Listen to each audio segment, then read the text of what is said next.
श्रीमद् भगवत गीता भगवत वाणी की जय। विश्व गुरु शिल प्रभुपाद की जय। शिव श्री राधा वृंदावन चंद्र भगवान की जय। तो हमने देखा अध्याय 9 परम गुह्य ज्ञान और हमारी श्लोक संख्या थी 11। तो हमने इसका श्लोक देखा था, शब्दार्थ देखा था और अनुवाद और कुछ भाग तात्पर्य का। तो बहुत सुंदर बात भगवान बता रहे थे। अवजानन्ति माम मूढ़ा मानुषीं तनुमाश्रितम् परम भावम् अजानन्तो मम भूत महेश्वरम।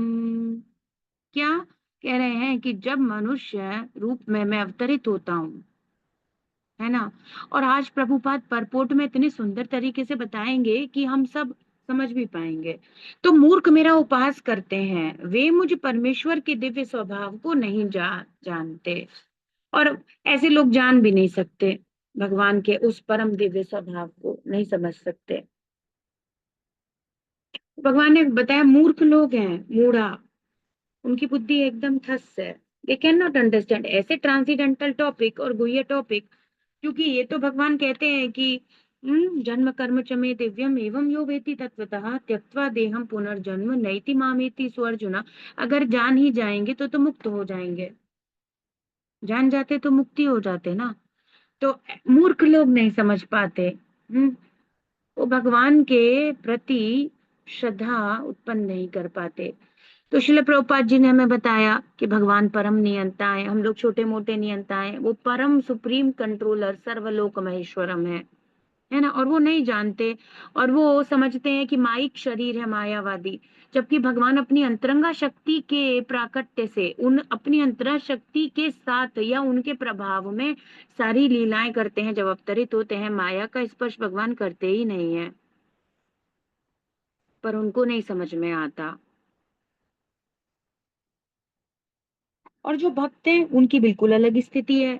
वे भगवान के बारे में समझ जाते हैं, वो शुद्ध भक्त हैं और वे जानते हैं श्री कृष्ण परम भगवान हैं और भगवान की शरण में जाते हैं, है ना।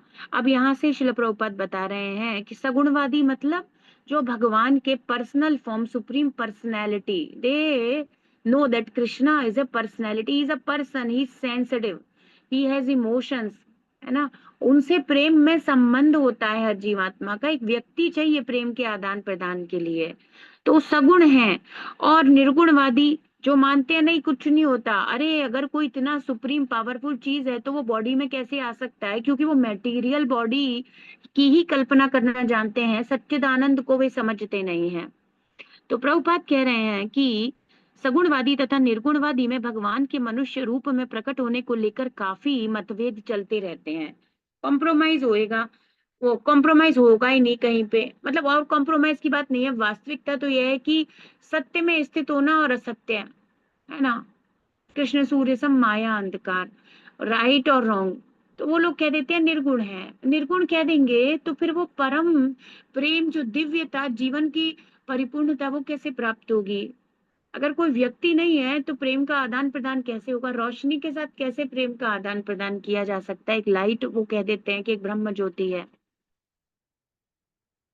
किंतु भगवत गीता में और भागवतम जैसे प्रामाणिक ग्रंथों में कृष्ण तत्व समझने के लिए यदि अनुशीलन किया जाए तो हम समझ सकते हैं कि कृष्ण श्री भगवान है। तो भगवत गीता और भागवतम तो ओम नमो भगवते वासुदेवाय कहकर जब श्लोक का प्रारंभ होता है 1.1.1, तो वहीं से बता देते हैं वासुदेवाय, उनका नाम है Vasudev, he is a person. वो देवकी और वसुदेव के पुत्र हैं। तो निर्विशेषवादी मायावादी तो वहीं से खत्म हो गए। तो ऐसे प्रामाणिक शास्त्रों का अनुशीलन कोई करे, इस ज्ञान को समझने का प्रयास करे, तो वो आसानी से समझ जाएगा कि कृष्णा एक पर्सन है। हम्म यद्यपि वे इस धराधाम में सामान्य व्यक्ति की भांति प्रकट हुए, किंतु वे सामान्य व्यक्ति हैं नहीं, नरवत लीला करते हैं पर नर है नहीं।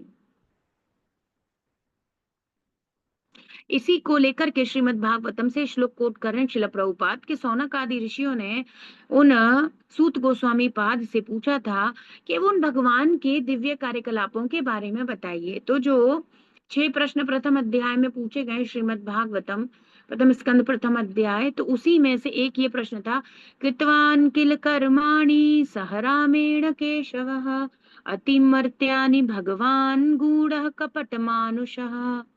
गूढ़ है, बहुत ही गुह्य लीला है। कपट मानुषः मतलब क्या करते हैं, कपट मतलब प्रच्छन्न, ढका हुआ, अपने आप को ढक लेते हैं मनुष्य जैसा, अपने आप को मनुष्य जैसा प्रदर्शित करते हैं। भगवान छल करते हैं किस तरीके से, वास्तविकता में अपने भगवत स्वरूप में वे नहीं प्रकाशित होते। वो होता वो सब कुछ सच्चिदानंद और सब वही है, लेकिन लगता कैसा है।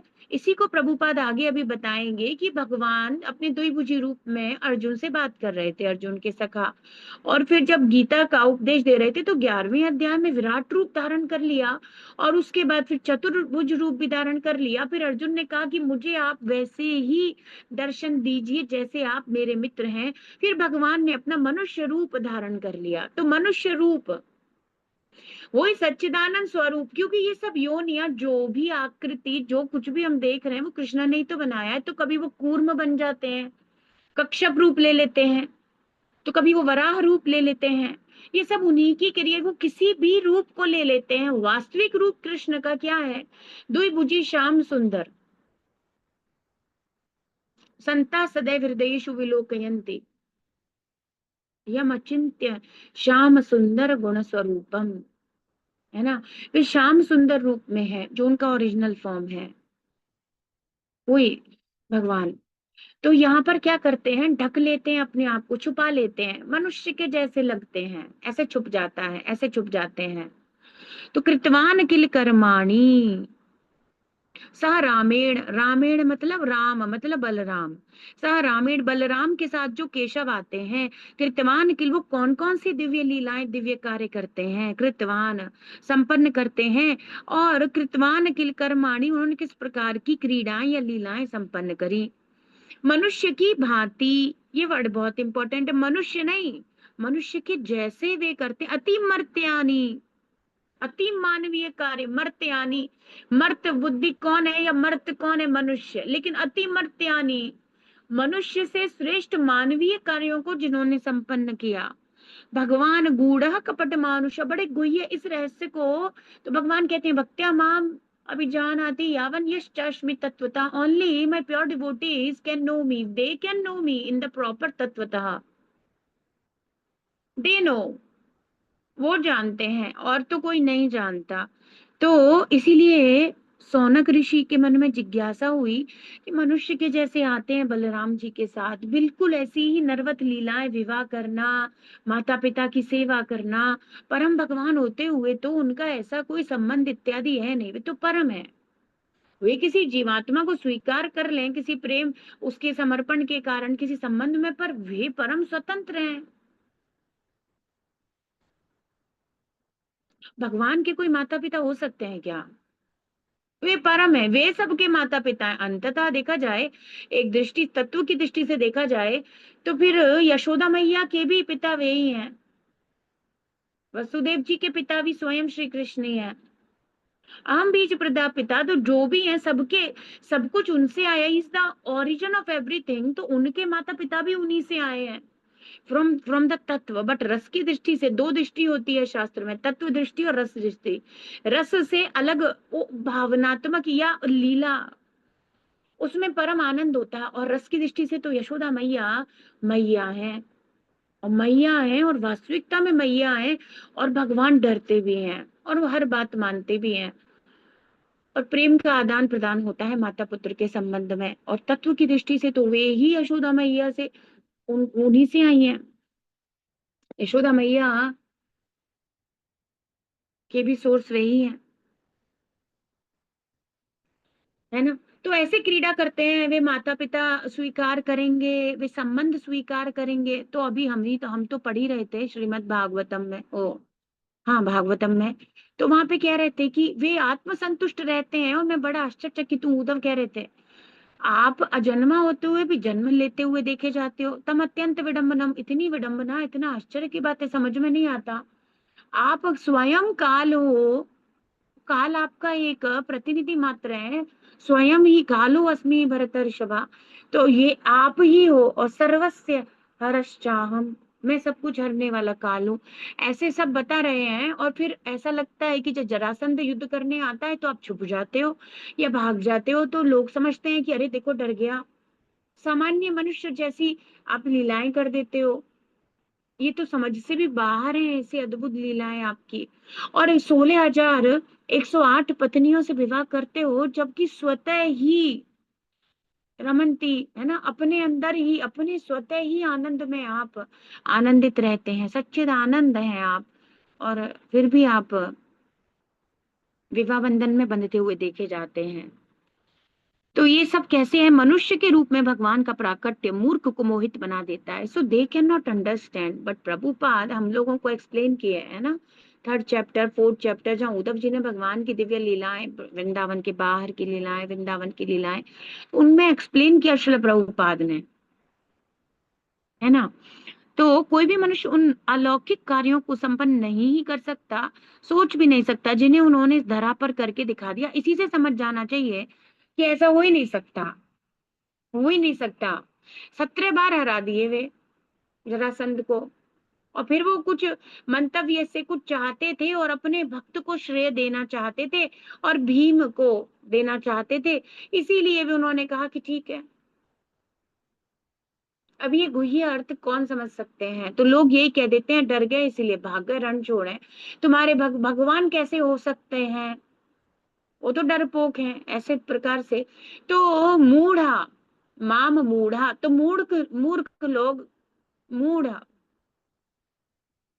पशु बुद्धि वाले लोग ऐसे ही कंक्लूजन्स पे पहुंच जाते हैं। वो ये नहीं देखे 7 साल के होकर एक उंगली और छोटी उंगली पर गोवर्धन धारण करके 7 दिन तक आनंद में स्थिति, और सब कुछ ऐसा नहीं था कि सब आनंद परम प्रेम प्रवाहित हो रहा है हर जगह, हर कोई भगवान के दिव्य दर्शन करा, और किसी के साथ जितने व्रज के थे सब व्रजवासी, सबके साथ एक पर्सनल लविंग एक्सचेंज कृष्णा का हो रहा है 7 days। But they can not understand that. और वो एक चीज को पकड़ लेते हैं, ऐसा हुआ फिर वैसा हुआ, वो नहीं समझते। यही बात है लोगों की।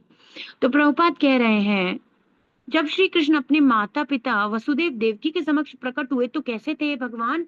4 भुजाओं वाले थे। 4 भुजाओं का कोई बच्चे होते हैं चतुर्भुज, और वो भी ऐसे नहीं कि भाई चतुर्भुज, अच्छे से सुंदर और अत्यंत सुंदर मनमोहक। हमने तो अभी पढ़ा था कृष्ण जन्माष्टमी पे। और चतुर्भुज रूप में, और भगवान पूरा श्रृंगार केश सुसज्जित और सुगंधित, और पूरे पीतांबर इत्यादि सब वस्त्र पहने हुए, और अमूल्य मणियां रत्न इत्यादि सब धारण किए हुए ऐसे शोभायमान हो रहे थे। किंतु माता पिता ने फिर प्रार्थना किया, डर गए वो। माता देव की माता डर गई। उन्होंने कहा कि आपको कंस छोड़ेगा नहीं, और वो मातृत्व प्रेम भगवान चाहते थे उसका आस्वादन करना। भगवान ने उस प्रेम को जागृत कर दिया और वो प्रोटेक्टिव फील करने लगे, और उन्होंने कहा कि नहीं नहीं, आप छुप जाइए। और वसुदेव जी बोले नहीं नहीं, मैं आपको सेफ जगह पे ले जाऊंगा।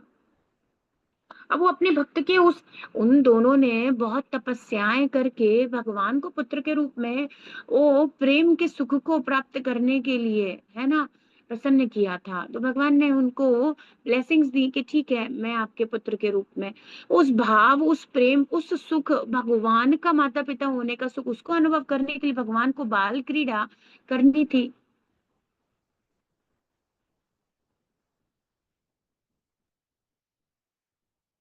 तो प्रभुपाद कह रहे हैं कि माता पिता की प्रार्थना पर उन्हें बभूव प्राकृतः शिशु, पितरो संपश्यतो सद्यो बभूव प्राकृतः शिशु। वे अपने आप को एक छोटे शिशु के रूप में बदल लिए, है ना। वे एक सामान्य शिशु, एक सामान्य मानव बन गए। मानव मतलब बन गए, मतलब मानव जैसे बन गए, लगने लगे। तो अभी तो प्रेम होगा। अब एक बात बताइए, यदि भगवान से वरदान मांगा मैया ने कि आप पुत्र के रूप में चाहिए, और भगवान अपने चतुर्भुज आपने देखा होगा ना वो सुंदर सा फोटो जो प्रभुपाद ने ड्रॉ करवाया है, भगवान पूरे सुंदर, कितने सुंदर लग रहे थे।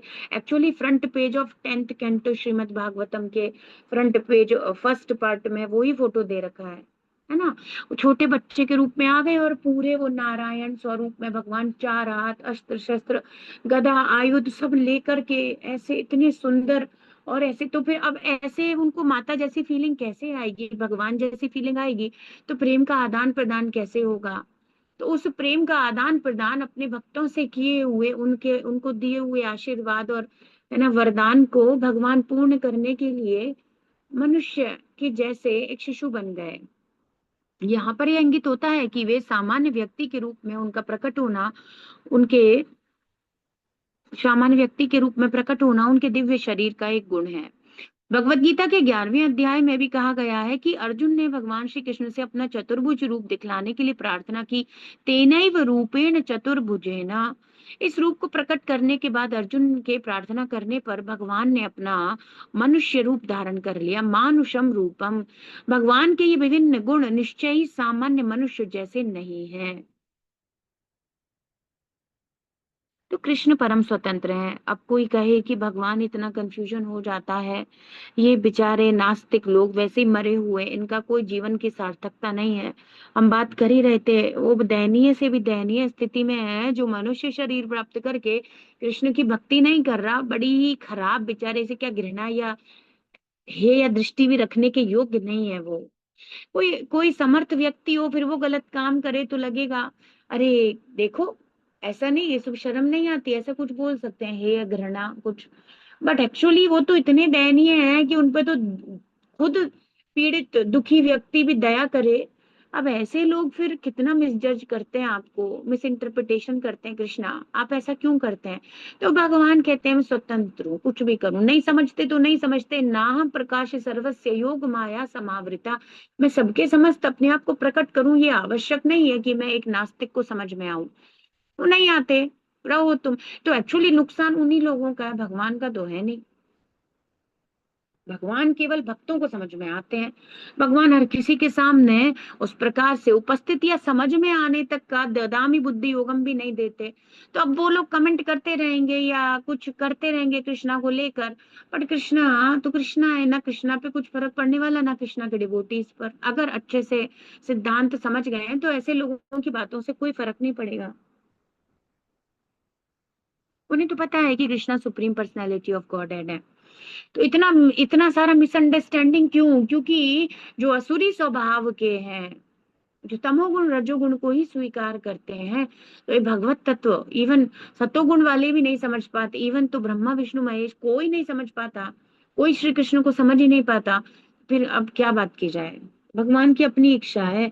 तो प्रभुपाद मोस्टली लिखते हैं श्री कृष्ण को श्री कृष्ण की कृपा से ही समझा जा सकता है, और किसी तरीके से भगवान को समझा नहीं जा सकता। और एक ऑप्शन बस यही है कि गुरु की कृपा से समझा जा सकता है। प्रभुपाद कृपा करें तो हम कृष्ण को समझ सकते हैं, है ना। तो प्रभुपाद कह रहे हैं कि भगवान के विभिन्न गुण निश्चय ही सामान्य मनुष्य जैसे नहीं है। कतिपय लोग जो श्री कृष्ण का उपहास करते हैं, मायावादी दर्शन से प्रभावित होते हैं। तो श्रीमद् भागवत के निम्नलिखित श्लोक में यह सिद्ध कर दिया गया है ना, इसमें उद्धृत किया गया है कि श्री कृष्ण एक को सिद्ध। अच्छा, ये जो लोग हैं, अब इस प्रकार के लोगों को वैसे तो कोई भागवत से मतलब नहीं होना चाहिए, जो एक्चुअली ट्रांसीडेंटल ग्लोरिफिकेशन है सुप्रीम पर्सनैलिटी ऑफ गॉडहेड का। पर फिर भी उन लोगों को सारे शास्त्र छोड़कर पता नहीं क्यों, तो पता नहीं क्यों वो लोग फिर भी मायावादी भागवत की तरफ आकर्षित होते ही हैं।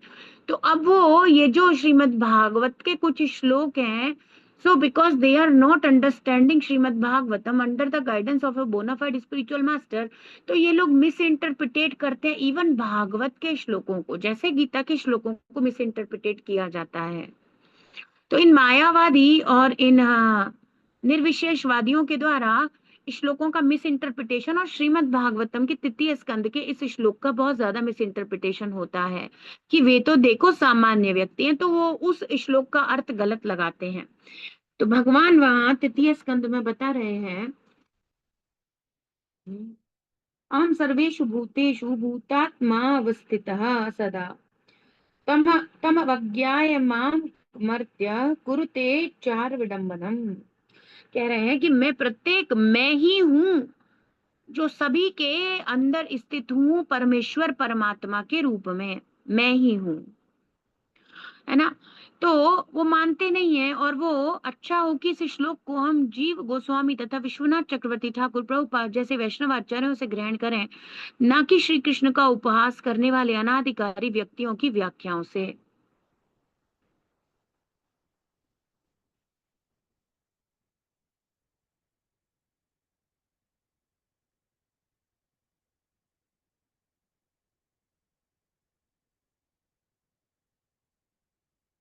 तो प्रभुपाद कह रहे हैं कि आचार्यों के निर्देशन में समझेंगे तो अर्थ का अनर्थ नहीं होगा, इसीलिए बहुत बहुत आवश्यकता है ना, एक परंपरा, एक एक बोनाफाइड डिसिप्लिक सक्सेशन में दीक्षित होने का या गुरु स्वीकार करने का प्रॉपर मीनिंग वो बताएंगे।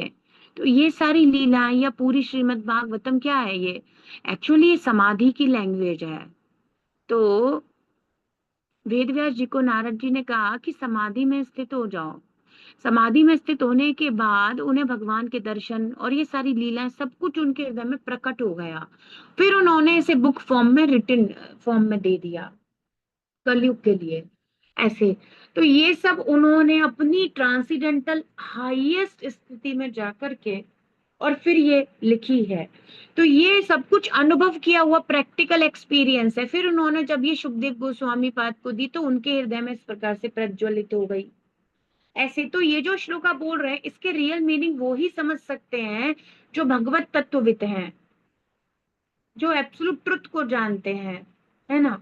तो वो, तो उन्हीं से समझेंगे तो सही समझ में आएगा, अदरवाइज इस श्लोक का मिस इंटरप्रिटेशन कर लेंगे अपने मन से, तो हम कुछ भी सोच लें। अब एक बात है कि संस्कृत के, जैसे बहुत बार ये आता है आत्मा, आत्म शब्द का बहुत बार अलग अलग अर्थ हो जाता है। आत्म को मन भी कह दिया जाता है, आत्म को शरीर भी कई बार कह दिया जाता है, और आत्म को बुद्धि भी कह दिया जाता है, और आत्म को आत्मा जो हम हैं। तो कई प्रकार से हर श्लोक में अलग अलग शब्द का अलग अलग अर्थ होता है। तो वो केवल अगर संस्कृत के आधार पर किसी शब्द का अर्थ निकालेंगे तो इस श्लोक का मिस इंटरप्रिटेशन करेंगे। पर एक्चुअली किस जगह पर क्या भाव है और क्या अर्थ होगा, ये एक गुरु बताएगा, सक्षम अधिकारी जिसने उन लीलाओं को देखा है और अनुभव करा है। तो विश्वनाथ चक्रवर्ती ठाकुर प्रभुपाद मंजरी हैं, जीव गोस्वामी पाद मंजरी हैं, सारी लीलाओं को देखते हैं, वो साथ में होते हैं, है ना? लीलाओं में प्रवेश करते हैं, सर्व करते हैं, बहुत क्लोजली सर्व करते हैं। तो ऐसे प्योर डिवोटीज के गाइडेंस में भागवतम पढ़ने से तो उस जीव का कल्याण होगा, और कोई संशय, कोई भी स्थिति, है ना, विचलित करने वाली भक्ति से उत्पन्न नहीं होगी। पर मायावादी किसी के गाइडेंस किसी से मतलब नहीं है। हमने बहुत संस्कृत पढ़ी है, हमें सारे अर्थ पता है, और ऐसे चलने वाले व्यक्ति का कोई कल्याण नहीं होगा। वहां किस परिप्रेक्ष्य में कहा जा रहा है, अपनी बुद्धि से मनुष्य नहीं समझ सकता, पर उन्होंने तो लीलाओं को देखा है, देख करके लिख रहे हैं। तो प्रभुपाद कह रहे हैं कि जीव गोस्वामी श्लोक की टीका करके कहते हैं कि कृष्ण समस्त चराचरों में अपने अंश विस्तार परमात्मा के रूप में स्थित हैं। भगवान खुद भी कह रहे हैं एकांशेन स्थितो जगत। अतः कोई भी नवदीक्षित भक्त जो मंदिर में भगवान की अर्चमूर्ति पर ही ध्यान देता है, अन्य जीवों का सम्मान नहीं करता, वे व्रता ही मंदिर में भगवान की पूजा में लगा रहता है। तो मनुष्य को समा सर्वेषु भूतेषु, हर जीव के अंदर, हर वस्तु के अंदर, है ना, हर चीज के अंदर भगवान को अनुभव करता है ना? पंडिता समदर्शिनः, ऐसे है वो, हर जगह श्री कृष्ण विराजमान है, अर्च विग्रह में भी है, और वो और पर्सनल क्लोज फॉर्म में मुझे सर्विस का अवसर मिल रहा है। पर ऐसा नहीं है कि अर्च विग्रह की सेवा और बाकी सब, मतलब अर्च विग्रह की सेवा ठीक है, पर बाकी सब उसे घृणा करना और अन्य किसी में भगवान की स्थिति ना देखना, भगवान की उपस्थिति ना देखना, तो ये बड़ी कनिष्ठ लेवल की, बड़े ही इनिशियल नव दीक्षित और इवन कनिष्ठ लेवल की स्थिति है। प्रभुपाद कहते हैं कनिष्ठ अधिकारी की ऐसी थिंकिंग होती है। वो डीटी को तो वर्शिप करता है पर बाकी सबके अंदर भगवान को नहीं देखता, तो भगवान के परिपूर्ण अस्तित्व को नहीं समझ पाता। पर उत्तम अधिकारी वो तो स्थावर जंगम देखे ना देखे तार मूर्ति सर्वत्र होए निज इष्ट देव स्फूर्ति। उनको तो अचर हो चर हो मूवेबल हो नॉन मूवेबल हो सब में कृष्णा दिखाई देते हैं। तो प्रभुपाद कह रहे हैं कि नव दीक्षित है, जानता नहीं है, तो उसने मंदिर में अर्च विग्रह की मूर्ति को तो भगवान समझा, लेकिन अन्य जीवों का सम्मान नहीं करता और उनको भगवान से अलग समझता है। इसके कारण उसकी पूजा का कोई प्रभाव नहीं होता। भगवत भक्तों के तीन प्रकार हैं, जिनमें नव दीक्षित सबसे निम्न श्रेणी के हैं। नव दीक्षित भक्त अन्य भक्तों की अपेक्षा मंदिर के अर्च विग्रह पर अधिक ध्यान देते हैं। अतः विश्वनाथ चक्रवर्ती ठाकुर प्रभुपाद चेतावनी देते हैं कि इस प्रकार की मानसिकता को सुधारना होगा। और प्रभुपाद कहते हैं हमेशा कनिष्ठ अधिकारी के लेवल पर मत पड़े रहो, मध्यम अधिकारी की स्थिति पर जाने का प्रयास करो। भक्त को समझना चाहिए कि श्री कृष्ण परमात्मा के रूप में प्रत्येक जीव के हृदय में विराजमान है। अतः प्रत्येक व्यक्ति परमेश्वर का निवास या मंदिर के ही समान है। इसीलिए जिस तरह कोई भक्त भगवान के मंदिर का सम्मान करता है, वैसे ही उसे प्रत्येक व्यक्ति का समुचित सम्मान करना चाहिए, कभी उपेक्षा नहीं करनी चाहिए। Oh this is very difficult to handle, even even to understand. और ऐसी स्थिति में पहुंचना कितना कठिन है। अभी जो लेवल पे हम पढ़े हुए हैं, कनिष्ठ अधिकारी नव दीक्षित, यहाँ से मध्यम अधिकारी जाने में ही मतलब ये इस जीवन में भी पहुंच जाए, ये भी बहुत बड़ी बात है। कि जो समा सर्वेषु भूतेषु है वो को भगवान मध्यम अधिकारी, वो को वैसा होना है हर किसी में श्री कृष्ण को देखने का। तो फिर वो त्रिनाद अपि सुनी चैन तरोर अपि सहिष्णु ना हो जाएंगे, तो अपने आप ही हर चीज कृष्ण है, तो मैं फिर किससे लड़ूं या फिर मैं किसको बोलूं, है ना। या फिर मैं अब क्या, तो वो सहन करना अपने आप, वो सारी क्वालिटीज ट्रांसीडेंटल जो कृष्णा की जैसी है अपने आप आ जाएंगी, अगर वो इस प्रकार से प्रयासरत हो जाए तो ऐसे अनेक, इवन मध्यम अधिकारी के लेवल पर ऐसे बताया गया है कि वो भक्त और अभक्त में अंतर तो करते हैं, भक्तों का एसोसिएशन करते हैं, भक्तों को इग्नोर कर देते हैं। उनसे कोई घृणा या ऐसी भावना ऐसी नहीं रखते, पर उत्तम अधिकारी के लेवल पर वो सबको ही प्रेम करते हैं और वो कहते हैं सभी मुझसे, ऐसी ऐसी हाईएस्ट वो रहती है कि प्रभुपाद, आप देखेंगे प्रभुपाद के कन्वर्सेशंस, प्रभुपाद लीला अमृत, है ना, प्रभुपाद के जीवन में ये सब परिलक्षित होता है, qualities of a Mahabhagavata devotee. But for preaching sometimes, है ना, तो परमहंसों को मध्यम अधिकारी की स्थिति पर आना, अपने अधिकार को छोड़ करके उन्हें भगवान की सेवा के लिए अंतर देखना पड़ता है। तो प्रभुपाद कभी कभी हम देखते हैं लेक्चर में प्रभुपाद बोल देते हैं कौवे और हंस में अंतर है, और जब प्रभुपाद वास्तविकता में तो फिर वो हर प्रकार से कह रहे हैं कि सभी कृष्ण के हैं, सब कण कण में कृष्ण है। पर वो भगवत सेवा के लिए उनको अगर अंतर नहीं देखेंगे तो प्रीचिंग किसको करेंगे। तो राधा रानी कहते हैं कि सभी मुझसे श्रेष्ठ भक्त हैं, एक मैं ही नहीं हूं। तो फिर वो कहते हैं चैतन्य, वो जो शिक्षाष्टकम में चैतन्य महाप्रभु के रूप में, कि मेरी तो कोई स्थिति नहीं है ना, ना अनुराग, हाँ मेरा आपके प्रति कोई प्रेम नहीं है, ऐसे समझ लेते हैं। पर फॉर द प्रीचिंग, है ना, उनको थोड़ा अंतर देखना होगा, तभी तो किसी को कहेंगे कि तुम भगवान को स्वीकार करो। उपदेशामृत में प्रभुपाद बताते हैं। तो यहाँ पर कह रहे हैं कि ऐसे अनेक निर्विशेषवादी, अब निर्विशेषवादी अर्च विग्रह का उपवास उड़ाएंगे। वे कहते हैं कि भगवान तो सब जगह है, तो फिर अब वो क्या कर रहे हैं, केवल भगवान को सब जगह देख नहीं रहे, केवल मुंह से बोल रहे हैं कि सब जगह है। अगर देख लेते समझ जाते तो मद भक्ति लपटे पर आम हो जाता। पर they don't understand, they are just saying, just vocally, एकदम एकदम मेंटल कॉन्कॉक्शन ये सब कर रहे हैं वो लोग। तो कह रहे हैं कि मंदिर पूजा तक ही क्यों सीमित रखें, सब में भगवान है, तो तुम सब में भगवान देख कहाँ रहे हो। तो अगर तुम सब में देख रहे हो तो अर्च विग्रह में भी तो भगवान है। How can you disrespect urge विग्रह? तो यदि ईश्वर सर्वत्र है तो क्या मंदिर के अर्च विग्रह में नहीं है? तो उन लोगों की ये बातें ना केवल कोरी फिलॉसफी दर्शन है, इसका उन्होंने अनुभव नहीं किया और अनुभव होता भी नहीं है। भक्ति के अलावा भगवान का अनुभव या परम दिव्यता का अनुभव कहीं होता ही नहीं है। ये सब कोरी बातें करते हैं। जैसे वो क्या बोलते हैं, जैसे मानो आप आजकल जो तथाकथित मॉडर्न मेडिटेशन चलता है, दीज पीपल से कहते हैं देखो नाक के आगे ध्यान लगाओ या जीरो पे ध्यान लगाओ, लाइट पे ध्यान लगाओ, धीरे धीरे तुम्हें ऑरा भी दिखाई देगा, धीरे धीरे तुम्हें ब्लू दिखाई देगा, ब्लैक दिखाई देगा, धीरे धीरे तुम्हें व्हाइट दिखाई देगा। ऐसे कुछ लेवल बताएंगे, है ना। ऐसा चलता रहता है और कुछ किसी को नहीं दिखता है, वो कहता है देखो हमें तो दिख रहा है। अब वो दूसरा व्यक्ति सोचता है इनको दिख रहा है मतलब होगा, ये मुझे नहीं दिख रहा, और हायर लेवल पे जाना होगा, जबकि कुछ नहीं दिखता है, शून्य में शून्य ही दिखता है, कुछ नहीं दिखता। तो इस प्रकार की चीटिंग टेंडेंसीज केवल यही चल रहा है मेडिटेशन के नाम पे, यही चलता है, खोखला मेडिटेशन है सारा। यद्यपि सगुणवादी तथा निर्विशेषवादी निरंतर लड़ते रहेंगे, किंतु कृष्ण भावना अमृत में पूर्ण भक्त यह जानता है कि यद्यपि श्री कृष्ण भगवान है, किंतु इसके साथ ही वे सर्वव्यापी हैं। इसकी पुष्टि ब्रह्म संहिता में भी हुई है। यद्यपि उनका निजी धाम गोलोक वृंदावन है और वे वहीं निरंतर रहते हैं, परंतु अपनी शक्ति और विभिन्न अभिव्यक्तियों द्वारा वे अपने स्वांश द्वारा भौतिक आध्यात्मिक जगत हर जगह विराजमान है। तो भगवान ने जो पश्चिमी योगम ऐश्वर्यम बताया, उसी को प्रभुपाद कंक्लूड कर रहे हैं कि because these people don't have the ability to understand achintya, भगवान की शक्तियों को नहीं समझ सकते, इसीलिए दीज पीपल है ना, ये हमेशा भ्रमित रहेंगे। और अगर ये कह भी देंगे कि सब जगह है तो अर्च विग्रह की क्या जरूरत है, तो हवा तो सब जगह है, फिर एक जगह पर्टिकुलर फैन क्यों लगाते हो? फैन क्यों चाहिए? हवा तो सब जगह ही है, क्या जरूरत है फैन लगाने की? क्या लॉजिक है फिर?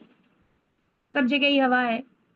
वहां पर जाकर और अच्छे से हम कनेक्ट हो पाते हैं, उद्देश्य पूरा हो पाता है। तो इस प्रकार से बहस बहुत सारी चलती रहेगी, पर जो भक्ति में संलग्न है और एक बोनाफाइड स्पिरिचुअल मास्टर या एक बोनाफाइड डिसिप्लिक सक्सेशन गुरु परंपरा में जो कनेक्ट हो रहा है, उसके सारे डाउट्स क्लियर होंगे और वो रियल चीज है ना, वास्तव वस्तु भक्ति को प्रॉपर तरीके से स्वीकार करेंगे बिना किसी संशय के। तो और कहीं भी कोई बहस चलती रही कि उनका शरीर हमारे जैसा ही था, छूट गया, नहीं। कपट मानुष, हाँ, रियल मनुष्य नहीं है, प्रच्छन्न रूप से वे छुपा लिए हैं और मनुष्य जैसे लग रहे हैं। और हमारी भौतिक चमड़े की आंखों को मनुष्य जैसे ही लगेंगे। उस दुर्योधन को भी नहीं समझ में आया, फिर कैसे समझ में आएगा? वे अपने आप को इस प्रकार से माया के पर्दे के द्वारा ढक ढक कर रखते हैं और भक्त की दृष्टि के आगे तो उन्हें वे साक्षात दिखते हैं। तो माया का पर्दा हटा दिया जाता है, भक्त के लिए कोई माया का पर्दा नहीं होता, है ना। तो केवल भक्ति से, भगवान की कृपा से या उनके शुद्ध भक्त की कृपा से भगवान को समझा जा सकता है। और इसीलिए भगवत भक्त प्रॉपर तरीके से कृष्णा कॉन्शियसनेस में, सर्विस एटीट्यूड में, भगवान की सेवा में संलग्न रहता है ना। इस प्रकार से है। तो हमारा ये श्लोक कंप्लीट हुआ। श्रीमद् भगवत गीता भगवत वाणी की जय। विश्व गुरु श्रील प्रभुपाद की जय। श्री श्री राधा वृंदावन चंद्र भगवान की जय। निताय